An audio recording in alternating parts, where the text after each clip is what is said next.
at brookeboothcoaching.com, also known as mormoncouples.com. You can find me in either place. Now I'm going to present a really you are in a mixed faith marriage. It's really frequently overlooked, and I want you to just pause and what makes a good marriage? Like, how should a marriage look? And does yours look like that? Right? And another way of saying this is this idea I like to play around with is, what is your recipe for a good marriage? I like the recipe. Recipes are things that are handed to us, especially like through the generations, right? Your mom may say like, here's the recipe to the family cinnamon rolls or whatever it is. A lot of times a recipe is something that's handed to us or something like that you craft as an individual.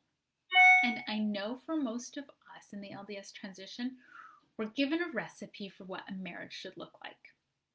The recipe for a really good marriage, right? And maybe you were handed this recipe from your parents like I was handed from mine, and they gave it to you out of a lot of really good intentions. You know, maybe it worked for them, maybe it didn't, but maybe it did, and they know that it worked for other people.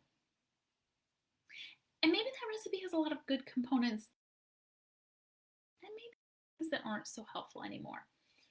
And I find when there's a mixed faith marriage, there's a phase transition, and now there's a mixed faith marriage, it's often very helpful to take a pause and look at that recipe.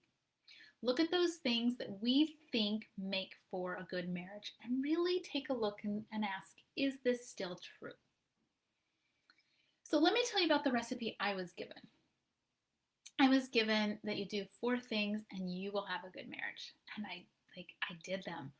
And I lived it for years. 1 is attend the temple as often as possible. 2 is have family home evening. 3 is do scripture study as a family. And 4 is have family prayer. Maybe these are familiar. You are given. But can you see that a faith transition would really have a disorienting impact on your marriage? Those are all things that have to do lock, stock, and barrel with religion and with attendance at church. And even not even just attendance, but like faith and belief in the tenets and doctrines. So basically, all of the key components, all of those key things that make for a good marriage are now no longer valid after a faith transition, or maybe not valid for both partners. So does this mean there's no hope for a good marriage? Does this maybe? Probably not. What it really probably means is we may not have an idea of what we want, what it really means to have a good marriage. And the funny thing is this recipe works really well for so many people. It worked really well for me. It probably worked really well for you for a really long time. But there was a time when it needed to be adjusted and tweaked and changed, when a new recipe needed to come into play. So it's really important to look at this. What recipe are you currently functioning under? And are you judging yourself and beating yourself up for not being able to enjoy that recipe anymore? It doesn't need adjusting. I really want to give you permission to take a look at your current recipe or to get or start all over again. The recipe that you've always used. Maybe if you're struggling to create a new recipe, you may be a really good fit for coaching.